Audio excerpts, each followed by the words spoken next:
Então, o que eu quero dizer para vocês, podemos nos autodenominar ortodoxo prodicrescista do reteté. Gostaram? Acho que é Dona Lloyd. Dona Lloyd, Minha mãe vai do gostar. sapato de fogo. Meu irmão, Deus te abençoe, tá? Então eu queria muito declarar que nós possamos ser uma igreja musical, que canta, que tem instrumentos, e eu quero potencializar os irmãos para isso. Se você toca um instrumento, está me assistindo aí, seja daqui a 1 mês, 2 meses, 3 meses, vem aqui tocar com a gente está precisando de instrumentistas na igreja. Amém? Amém. Vamos abrir nossas Bíblias em Mateus capítulo 9, versículo 36 ao 38.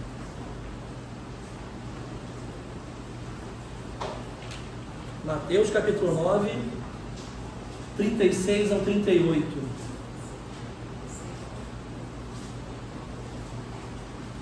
Mateus 9, 36, 38. Mateus 9, 36 ao 38. Todo mundo achou? Amém ou misericórdia? Amém. Tem muita misericórdia. Estou vendo muita misericórdia do povo. 9, 36, 38. Amém. Amém? Tá a página da Bíblia. Aqui a página. Muito bem. Está escrito assim: ao ver as multidões, teve compaixão delas, porque estavam aflitas e desamparadas, como ovelhas sem pastor. Então disse aos seus discípulos: a seara é grande, mas os trabalhadores são poucos. Peçam, pois, ao Senhor da seara que envie trabalhadores para a sua seara. Vamos orar. Senhor Deus, Tu sabe o quanto eu meditei nessa palavra. Tu sabe como está o meu coração agora diante de tudo que eu refleti sobre isso. E eu espero, Senhor, que Tu me uses nas Tuas mãos, na minha imensa pequenez, Pai, na minha imensa dificuldade de concatenar minhas ideias. Mas eu te peço, Senhor, que haja vida, Senhor, no que a gente possa refletir juntos agora, Pai. Que haja vida em nosso coração e na Tua igreja. Em nome de Jesus. Amém. Amém. Eu me emociono quando estou lendo essa palavra, porque eu, o pastor Gustavo, a pastora Maria, a gente tem conversado muito sobre o propósito de ser igreja, o propósito de estarmos aqui, o propósito de caminharmos no Evangelho. E essa mensagem ela já me ocorre no coração, eu acho que desde quando começamos a nos reunir na casa do pastor Gustavo. Uma vez, depois de uma conversa nossa, eu falei assim: um dia eu vou pregar e o tema vai ser O Céu Pode Esperar. É um tema de um filme, não sei se você já viu, um filme da década de 70, final de 70 e início de 80. Mas o tema ele é muito importante na minha cabeça, na minha concepção, porque infelizmente nós temos a ideia errada do que é o esperar o céu. Como o pastor Gustavo falou nesse momento, e ele disse: eu não sei sobre o céu, mas eu quero estar onde esse rapaz que viveu está. E é exatamente isso. E eu penso o mesmo. Nós pensamos o mesmo. Bom,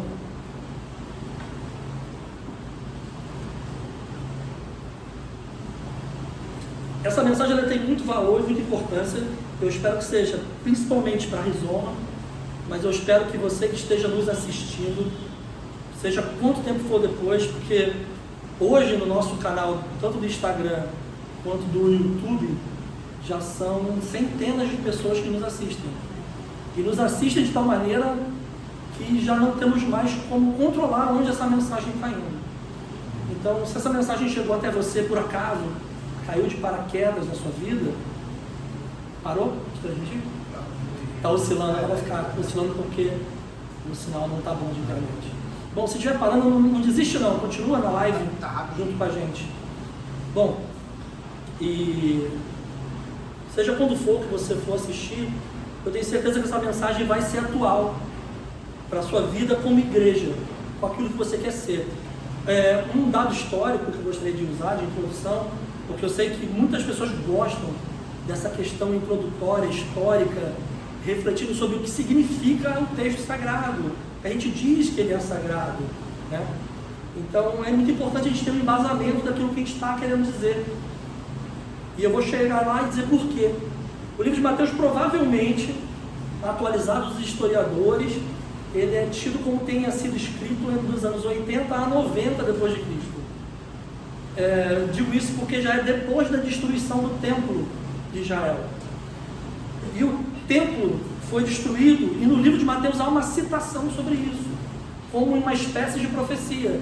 Mas na verdade, a gente entende que não se trata de uma profecia, se trata de uma coisa que realmente aconteceu, e a pessoa que escreveu colocou ali. Eu digo a pessoa que escreveu, porque também é de acordo com todos os historiadores que é bem provável, eu posso citar bem provável, que Mateus não escreveu.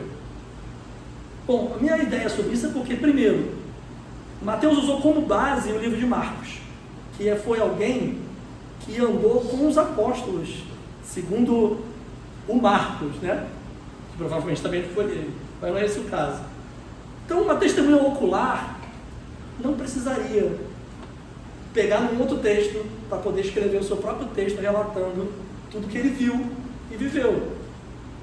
Por esse motivo, a gente tira a autoria totalmente de Mateus e coloca um autor desconhecido. Mas isso não inviabiliza o estudo do texto, a meditação do texto e o entendimento do que esse texto pode representar na nossa vida. Uma coisa interessante sobre o livro de Mateus, para quem se animar a ler o livro inteiro, e aliás é uma coisa que eu quero reforçar e dizer: leiam a Bíblia. Leiam, a gente tem estudado e meditado já durante muito tempo, e eu sei que vocês já são capazes de produzir o seu próprio conhecimento lendo a Bíblia. E existem muitas fontes de pesquisas seguras que a gente pode ter acesso para poder tirar para nós proveito daquilo que está escrito aí. Não deixa a sua Bíblia ficar esquecida em nenhum lugar. Abra ela, leia, pensa numa coisa que você quer ler durante o mês e fixa naquilo. Talvez aconteçam muitas coisas novas no seu coração por causa disso. Bom, um dos termos que Mateus usa é o termo reino dos céus.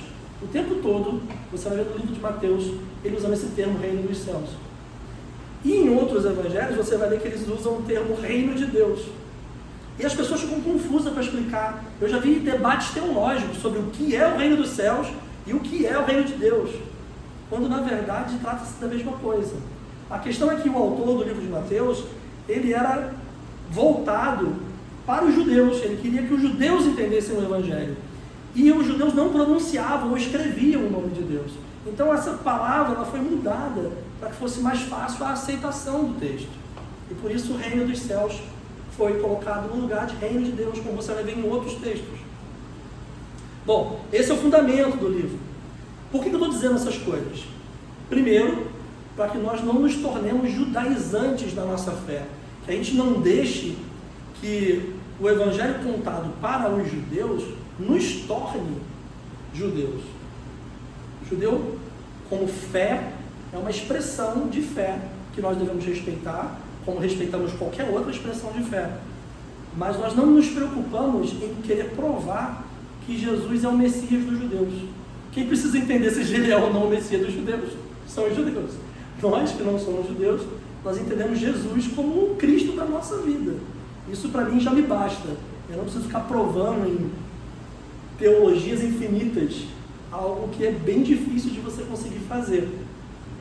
Bom, por que isso é importante? Porque infelizmente pessoas estão colocando a arca da aliança no púlpito e dizendo que aqui é um lugar sagrado. E daqui a pouco vão colocar um véu onde só o pastor pode entrar para essa arca da aliança, como se fazia no tempo de Moisés. E o nosso Jesus, ele não veio para criar essa religiosidade, ao contrário disso. Bom, essa era uma introdução que eu queria dar ao livro de Mateus, e eu espero que isso possa trazer em você a vontade de estudar e meditar mais nos livros bíblicos. A primeira coisa que acontece foi que Jesus percebe as pessoas perdidas como ovelhas sem pastor. E por acaso foi uma reflexão que eu fiz já 2 domingos atrás também, quando estivemos aqui, onde eu preguei sobre o Jesus da gente. Você que nos assiste pelo YouTube pode voltar nos vídeos anteriores, que você vai conseguir assistir essa mensagem completa, ou também no Instagram. E eu vou agora continuar esse texto, porque eu li ele no livro de Marcos e agora eu estou lendo ele no livro de Mateus. Só que no livro de Mateus tem essa parte embaixo, né, sobre a seara. Só que antes disso, quando Jesus vê a multidão e ele tem uma compaixão dentro de si que o comove, que mexe com ele. Só que a palavra é difícil de você entender o que isso se refere dentro de você. O termo grego é até difícil de citar, eu vou tentar falar aqui, é esplagmizomai. É a palavra referente à compaixão que Jesus teve naquele momento. Eu e o pastor Gustavo passamos umas 2 horas falando sobre isso, para vocês terem ideia o quanto isso era eficaz para que o nosso entendimento fosse claro dessa mensagem. É como se fosse uma solidariedade radical. É como se ele estivesse se comovendo nas entranhas dele.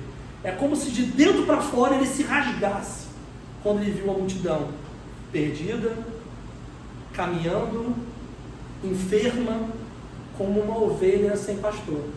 Então, quando o texto fala que Jesus se comoveu, não é só você ficar sentido com algo que talvez não tenha dado certo. Ah, meu feijão queimou. Eu já fiz isso várias vezes, meu feijão já queimou. E isso não é isso que acontece.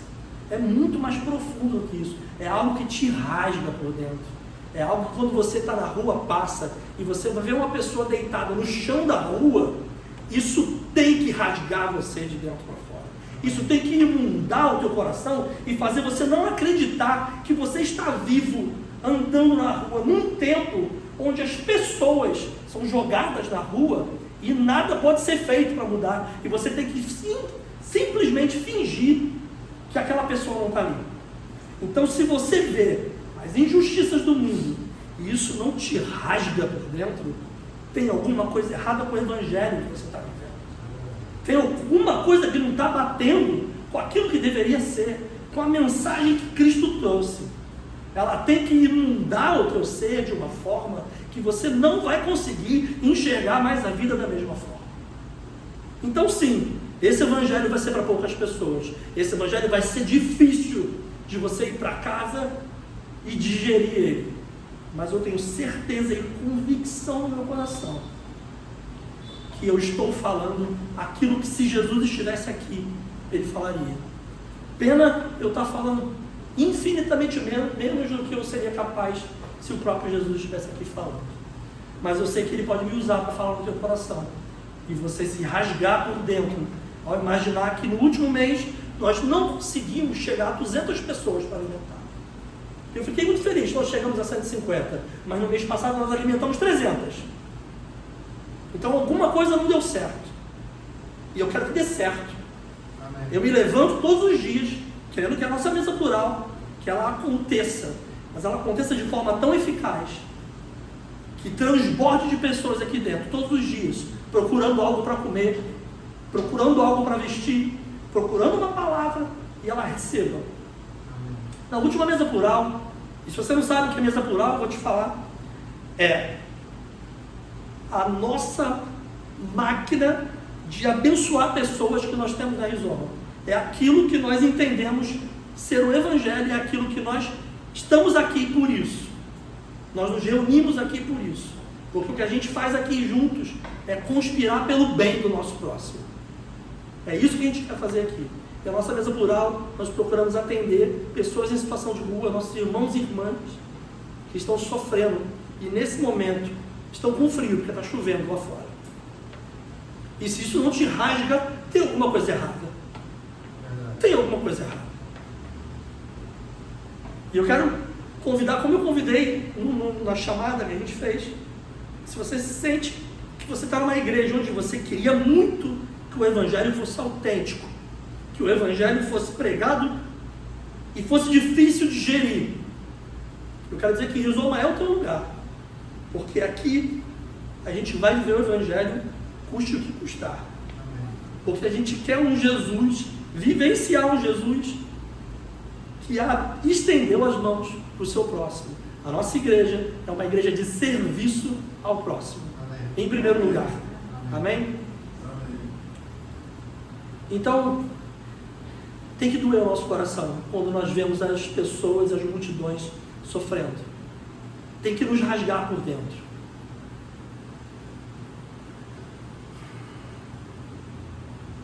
O pastor Gustavo me falou uma coisa e eu guardei, porque eu achei que era pertinente para isso, que ovelha, se a gente for pegar a tradução do grego, talvez nem seria essa a palavra, mas para combinar com o pastor, só ovelhas, né? E, na verdade, a tradução seria como um animal domesticado. As pessoas estão domesticadas, mas não tem um pastor, não tem quem as lidere, quem as ensine, quem as cure. E, infelizmente, é assim que nossa sociedade vive no sistema de hoje, como ovelhas sem pastor. Então, esse texto, ele faz muito sentido para a minha vida hoje. Apesar de nós aqui em Rizoma, nós não fazermos anacronismos, ou seja, transferimos literalmente o texto e vivemos o texto na sua literalidade. Não é assim que nós entendemos o Evangelho ou as Escrituras. Nós entendemos que nas Escrituras nós extraímos mensagens e essas mensagens não são aplicadas para vivermos no nosso dia de hoje, e não literalmente, porque literalmente seria muito difícil a gente conseguir cumprir com qualquer coisa, né? Tudo bem.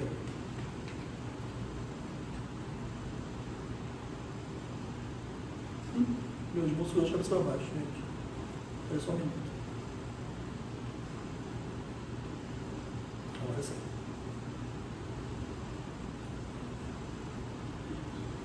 Bom, a seara é grande. E o que significa seara no grego é uma palavra que vocês vão rapidinho conectar com o significado. O termo grego é agros, que a gente pode traduzir hoje como agros. E daí você entende um pouco do que a agricultura pode ser e por aí vai. São campos onde as pessoas plantam e colhem. Então, a seara é grande, poucos são os trabalhadores. Mas até agora eu não falei um pouco sobre o que é o tema, né? Porque até então parece estranho, né? O que eu estou falando com um tema do que eu disse. Pô, o céu pode esperar? Mas como assim o céu pode esperar? E você está falando um texto sobre a seara e os trabalhadores? É porque o que é seara é importante para a gente entender o restante da mensagem. Porque muito se diz no que você vai pesquisar na internet essa mensagem, e você vai ver falando sobre evangelização, sobre você ir lá levar o evangelho para as pessoas que estão perdidas e essas pessoas aceitarem Jesus e aceitarem a salvação para esperar o céu. Seria isso que seria a mensagem. Mas não é isso que eu entendo como hermenêutica da vida, como interpretação para a vida que nós vivemos hoje. Porque seria muito fácil entender isso e ficarmos esperando o céu. O céu nem está aqui. Eu tenho certeza que todo mundo senta aqui e tenta ser o melhor que pode na vida. Então não precisamos disso, só esperar o céu chegar. Bom, o céu pode esperar. A gente pode esperar porque existe uma seara, existe um local cheio de injustiças sociais, cheio de preconceitos, de xenofobia, de racismo, de homofobia, de corrupção. Essa é a seara. É uma plantação completamente devastada por injustiças sociais. E ele falou assim: temos poucos operários, temos poucos trabalhadores, temos poucas pessoas para ir até essa seara. E nossa igreja, por isso essa mensagem é tão importante. Eu espero que ela inunde o teu coração e isso transforme o teu entendimento sobre o que é estarmos juntos aqui todos os domingos. Que isso, se você ainda não encaixou essa peça do quebra-cabeça, que isso mude o teu coração para você entender que você está aqui por um motivo e um só, para juntos entrarmos nessa seara, para juntos entrarmos nesse lugar de injustiça, de tanta maldade, de tanto esquecimento de pessoas e com tanta tristeza, e nós possamos levar a alegria do reino de Deus que nós estamos construindo, a mudança, a chave que vai mudar a percepção do olhar da vida de quem infelizmente ainda não entendeu. Isso que eu estou dizendo não é conversão de pessoas. Nós não estamos aqui para converter pessoas ao cristianismo, porque Jesus lutou exatamente contra a religião. nós não queremos fazer de mais pessoas evangélicas. Nós não temos essa intenção.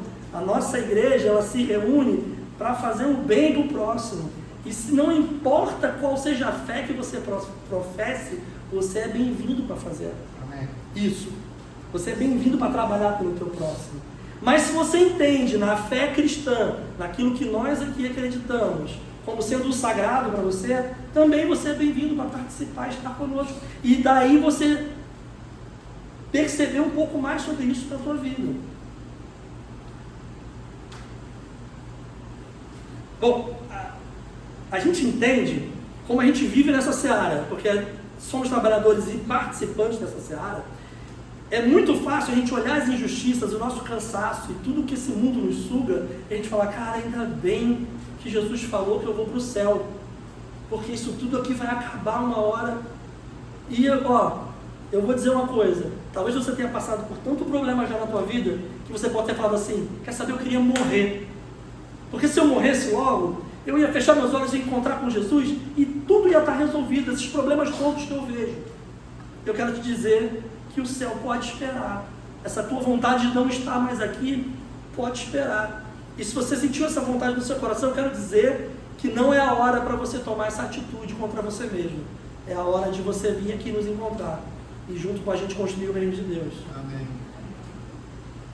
Quando você entende que é para esse momento que Jesus nos chama, você entende que você tem que fazer algo no lugar onde você está. Alguma coisa tem que ser transformada aonde você anda, aonde você convive. Alguma coisa tem que ser diferente. Bom, eu sempre me posicionei com relação ao Evangelho a vida inteira. Mas teve uma época que eu fiquei recluso fora das denominações diversas que eu passei. E infelizmente isso me afastou mais do que me aproximou de Deus. Eu falei, não, eu vou ficar quieto porque eu preciso repensar sobre isso. E eu fiquei alguns anos. Mas eu continuava indo trabalhar, convivendo com as pessoas. E não ficava falando para todo mundo, eu sou pastor, não sei o quê, Jesus. Eu não ficava. E aí ontem eu estava fazendo um trabalho, e aí as pessoas, caramba, eu vi você no TikTok, quer dizer que você é pastor? Agora você é pastor? Eu falei, não, eu sempre fui. Mas como assim? Você nunca falou isso para ninguém? É porque eu não preciso falar. É porque o que eu vivo é quem eu sou, não faz diferença para mim. E aí uma das pessoas que eu nunca imaginei, ela fala assim, toda vez que você posta um vídeo no TikTok eu assisto do que você está falando. Eu falei assim, é mesmo? Gosto muito, pode colocar sempre mais lá que eu vou assistir. Daqui a pouco a gente vai ter uma rizoma no TikTok também. Vou ter que convencer o pastor Gustavo disso, mas a gente consegue. Não, Priscila, não é um jeito disso, né? Bom, a coisa é que uma pessoa falou para mim assim, cara, eu consigo entender você ser quem você é. Eu consigo, não me causou estranheza nenhuma. Porque do jeito que você é, faz todo sentido agora para mim isso. Amém. Então eu acho que não só eu como pastor, mas qualquer pessoa que se declara seguidor de Jesus, tem que ter isso. A pessoa tem que conviver com você e descobrir o Evangelho em você. E não você tentar pegar e tentar enfiar na garganta da pessoa que você crê numa religião. Porque não foi isso que Jesus veio trazer. Mais uma vez, meu irmão, minha irmã, não foi isso que Jesus veio fazer. Jesus não veio levantar uma religião, uma bandeira religiosa, evangélica. Eu fico pensando, será que as pessoas acham que desde Martinho Lutero, que começaram a ter pessoas salvas no mundo, antes de Lutero nunca houve salvação? Será? Será que o Evangelho é tão recente assim? Como que as pessoas viveram depois que Jesus não estava mais aqui? Sem ter Bíblia? Como que as coisas aconteciam? Será que você se faz essas perguntas, meu irmão, antes de ir para o culto da sua igreja? Não pense que o culto da sua igreja é um lugar único, exclusivo, onde a graça de Deus se manifesta. A graça de Deus ela tem que se manifestar na sua vida e pela sua vida, por onde você andar, onde você estiver. Amém. Se você está vivendo a sua vida e você só lembra que você é seguidor de Jesus quando vem para cá no domingo à noite, meu irmão, minha irmã, você está vivendo errado. Não era nem para você estar aqui. Porque o Evangelho é a construção da sua vida. Ela é diária, é 24 horas por dia eu sou seguidor de Jesus. Quando eu estou cometendo erros, que eu cometo muitos, eu continuo seguidor de Jesus. Quando eu estou acertando, eu continuo seguidor de Jesus. Porque não é pelo que eu consigo. Quando eu ganho um dinheiro no meu trabalho, eu continuo seguidor. Quando eu perco dinheiro, eu também continuo seguidor. Porque não é pelo quanto de dinheiro eu ganho nesse mundo. Não é isso. A seara é grande, as injustiças estão todas aí. O que você tem feito pelas injustiças que estão diante dos teus olhos? O que você tem feito para mudar a realidade das pessoas que estão próximas de você? Essa é a mensagem. É óbvio, e eu preciso falar isso antes que depois comecem a dizer que a gente não acredita no porvir. Nós acreditamos no porvir. Nós acreditamos que depois da vida existe uma vida. Agora, você sabe como é que é, pastor Gustavo? A minha ideia, irmão. Alguém sabe como? Alguém já esteve lá para me contar como é que é? Não sabemos como é. Então, se te contaram que o porvir é um lugar com ruas de ouro, é um lugar com esplendor, é um lugar cheio de fumaça, porque eu já vi até um louvor dizendo que é cheio de fumaça, estão poetizando só. Estão te contando alguma coisa como as janelas do céu se abriram, e a gente sabe que o céu não tem janela. Então você está entendendo que é poético. Então fica a critério do teu coração para você viver em paz sobre o que vem depois. Fica a critério. Eu tenho uma ideia do que vem depois. O pastor Gustavo tem uma, a pastora Maria tem uma. A ideia do que vem depois é aquilo que você, no seu coração, entende como essa poesia que você lê. Do que vem depois, onde você vai pisar, onde você vai andar. Mas eu tenho certeza de uma coisa, e essa coisa qualquer pessoa vai entender: nós vamos estar diante do puro amor de Deus. Amém. Essa convicção não muda. Nós vamos estar diante do puro amor de Deus. Como vai ser, meus irmãos? Eu não faço ideia. E vou ser bem sincero, não me preocupa agora, porque agora a seara é grande, eu tenho trabalho para fazer. Amém. O meu Senhor, o Deus que eu creio, o Cristo que gentilmente me atraiu para o Evangelho desde que eu tinha 12 anos de idade e me fez entender que era isso que eu queria para a minha vida. Esse Cristo me provoca constantemente a mudar a realidade ao meu redor. E é isso que eu pretendo fazer até o dia que eu morrer. Até o dia que eu morrer, o que eu pretendo fazer é transformar a realidade ao meu redor. É não me conformar com esse sistema. É não me conformar com pessoas sofrendo. É não me conformar com uma família tendo necessidade de R$18. E nós temos nosso querido Léo Maltrapilho, que vive a vida arrecadando dinheiro para abençoar a vida das pessoas, e ele ter que ir na internet pedir R$18. Tem alguma coisa errada, meus irmãos, porque existem igrejas milionárias ao nosso redor. 6 pessoas nesse país, 6 pessoas, detêm mais dinheiro no bolso do que mais da metade da população do país. E nós somos cerca de quase 300 milhões de pessoas no Brasil. Se isso não te rasga por dentro, se isso não te faz entender que essa injustiça tem que mudar no mundo, tem alguma coisa errada com o Evangelho que você está crendo.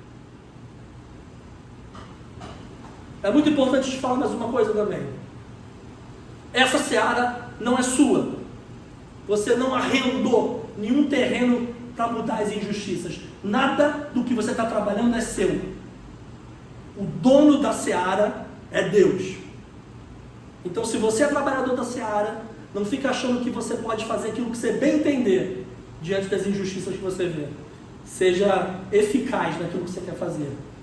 E, por favor, Jesus nos ensinou que é no coletivo que podemos mudar o mundo. O milagre dos 5 pães e 2 peixinhos, meus irmãos, não foi um milagre. Foi uma atitude de coração provocada numa multidão, que ao invés de todo mundo guardar para si aquilo que tinha, contribuiu para que todo mundo na coletividade pudesse ter. Isso é um milagre muito maior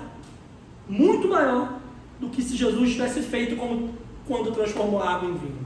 Na minha opinião, é um milagre muito maior, porque a mentalidade das pessoas que estavam lá foi transformada e todo mundo contribuiu e a coisa aconteceu e mudou a realidade daquela pessoa, de mais de 5.000 pessoas que estavam lá. Então, o que você tem para trabalhar na seara? Se junta com outras pessoas e faz isso acontecer.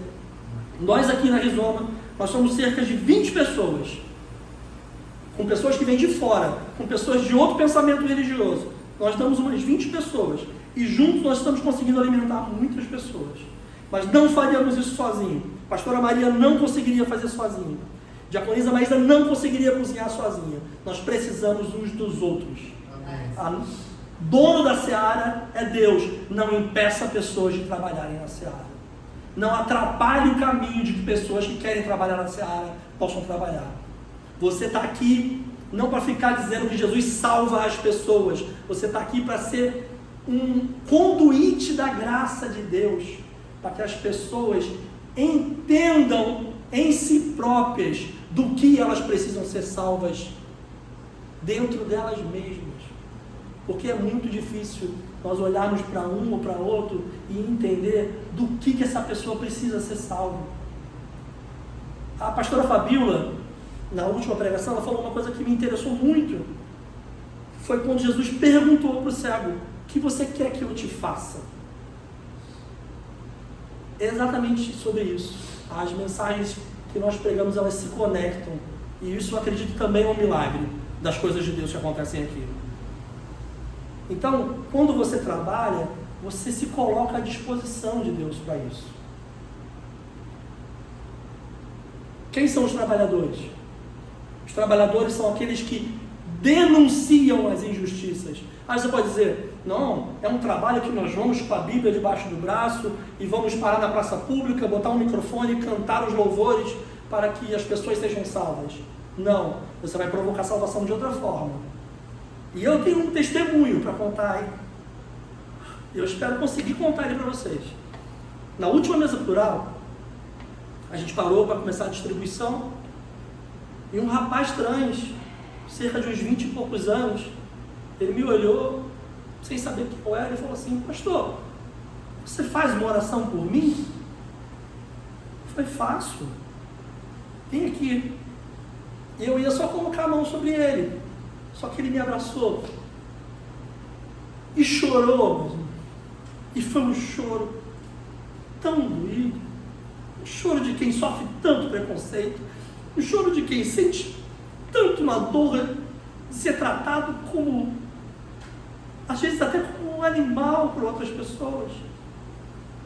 E eu não consegui mais orar, eu consegui só abraçar e pedir a Deus para colher as lágrimas desse rapaz, e que depois que nós terminássemos de nos abraçar, ele tivesse vida dentro dele, para continuar a vida dele, para potencializar a vida dele, para ele conseguir sair da situação que ele estava ali e mudar a história, a trajetória.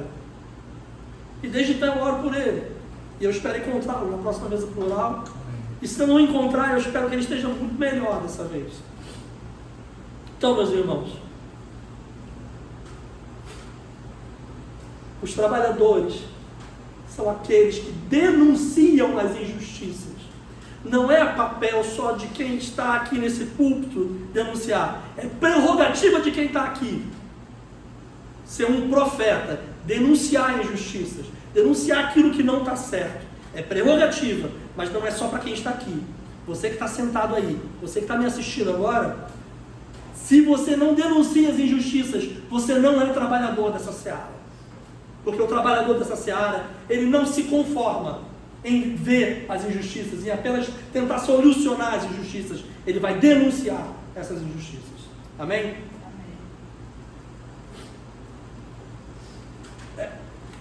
Muitas pessoas, isso é importante, elas escolheriam o conforto de continuar vivendo a vida que vivem, se isso fosse para mudar a realidade de outras pessoas que estão em miserabilidade. Muitas pessoas não aceitariam ter menos do que têm para que outras pessoas pudessem ter o mínimo para elas. É exatamente isso que deve estar errado no nosso coração. Se você tem uma empresa e você paga mal quem trabalha para você, você está errado. Você está agindo segundo o curso desse mundo, segundo aquele que divide todo esse mundo e coloca as pessoas egoístas em si próprias. Se o que uma pessoa faz, você paga ela minimamente, está errado. É melhor que você nem tenha uma empresa, se é para você tratar mal as pessoas que trabalham para você. Eu espero que Deus levante pessoas que consigam ter capacidade e inteligência para criar negócios no país que nós vivemos, e esse é o sistema que nós estamos, mas que sejam pessoas que entendam que o trabalhador, que o operário é digno de receber um salário justo daquilo que ele produz. E não ele, se a tua empresa em um dia produz 100 vezes mais do que essa pessoa ganha, está na hora de você rever como que você paga as pessoas que trabalham para você.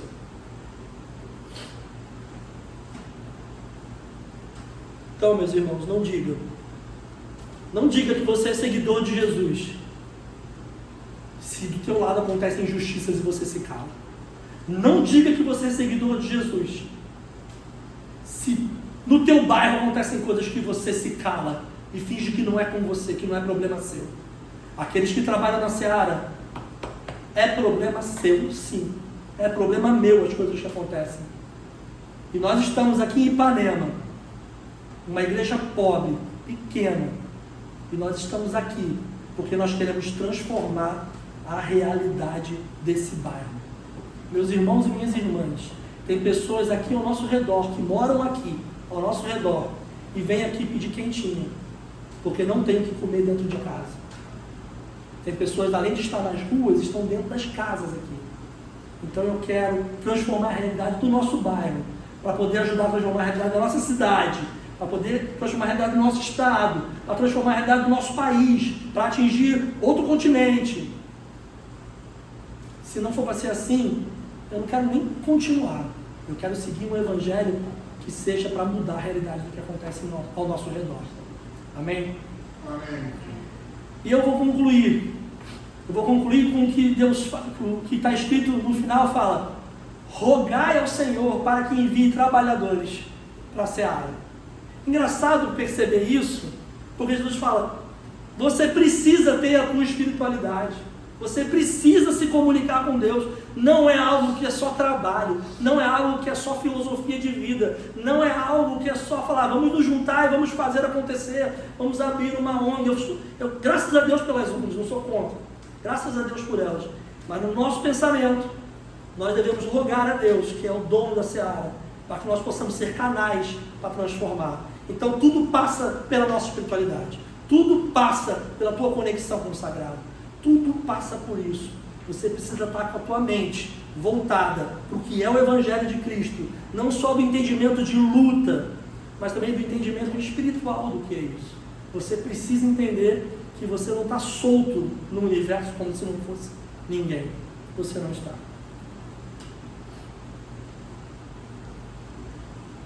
E sempre, meus irmãos, sempre será no coletivo, nunca de forma individual.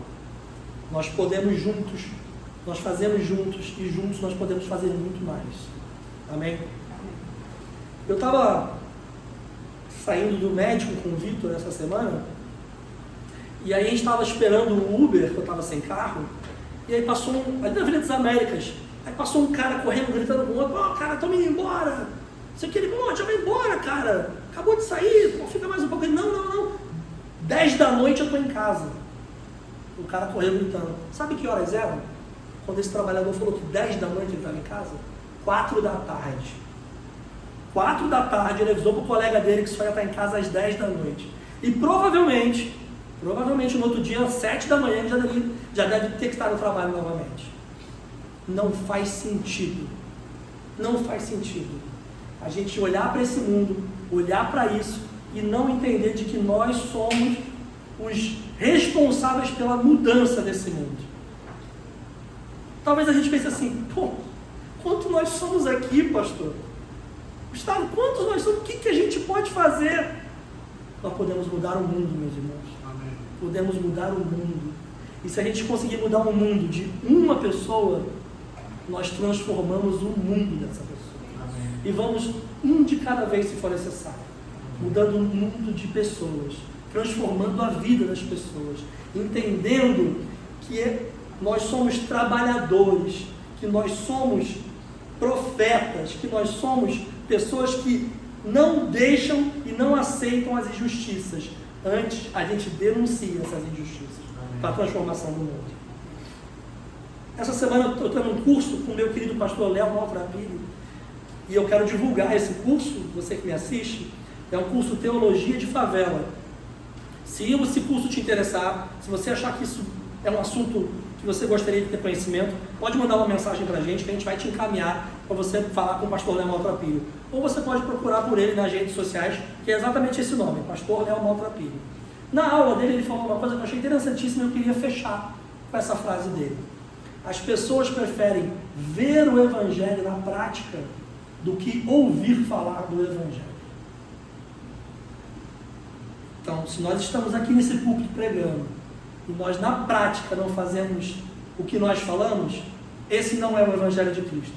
O Evangelho de Cristo é que quando saímos daqui, quando no domingo à noite no frio, nós estamos aqui e nós vamos para a vida, o Evangelho continua em nós, trabalhando em nós, por nós, através de nós, para a mudança dos corações das pessoas. Que Deus nos abençoe com essa mensagem. Eu espero que fale muito mais ao teu coração no sequência da semana. Vamos ficar de pé e vamos orar?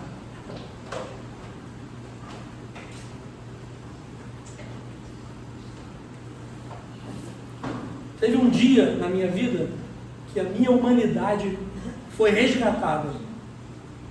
Eu não sei dizer, meus irmãos, como isso aconteceu.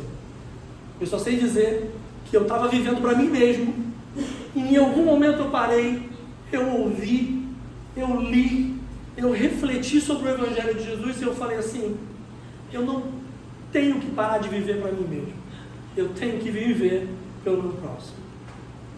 Tem uma mensagem que pode fazer vocês dizer que o céu pode esperar, deixa Jesus se manifestar através de você para o mundo. Amém. Entenda e peça a Ele para a sua humanidade ser resgatada dentro do seu coração. Vamos orar.